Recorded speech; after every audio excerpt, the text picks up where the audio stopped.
For over 40 years, the MGA Player of the Year Award has showcased the incredible talent to come out of this region. The award itself is a success story that began as an idea by then MGA staff member David B. Fay in 1976 and has grown into the most coveted honor in Met area amateur golf.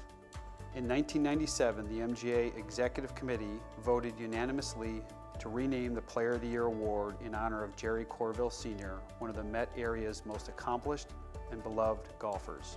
There have been back-to-back winners 10 times. Past recipients of this award include some of the nation's very best players, people like Dick Sidoroff, George Zeringer III, Jeff Thomas, and Jerry Courville Jr., the award's namesake's son. In recent years, the names have been no less impressive, including Cameron Young, Stuart Hagestad, and Chris Gotterup.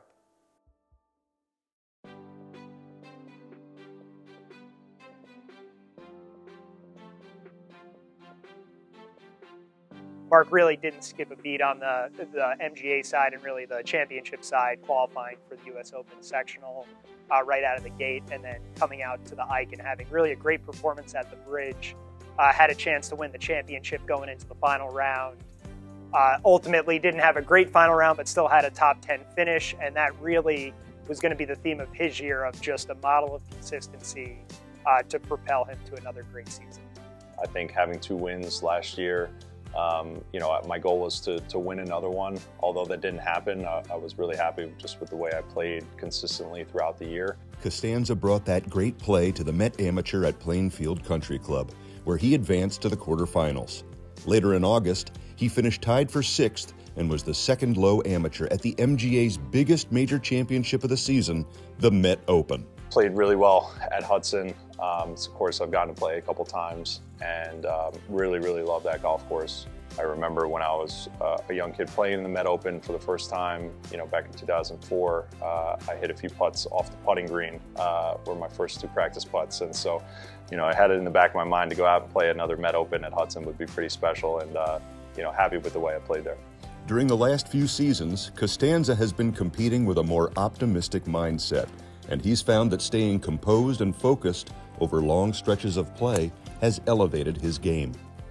As it is with golf, you look at it from a whole season or a whole golf round, it's truly a body of work, and it's not just one hole. And if you let one hole or one tournament even affect you negatively, it can really domino into sort of a downward spiral. So, you have to have a short memory, and, that's something I've been able to do, a lot more recently.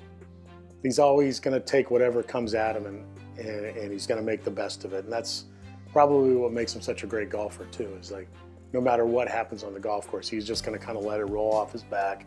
Mark's biggest performance of the season came at the 40th playing of the U.S. Mid-Amateur Championship, which was held at Sankaty Head Golf Club on Nantucket Island.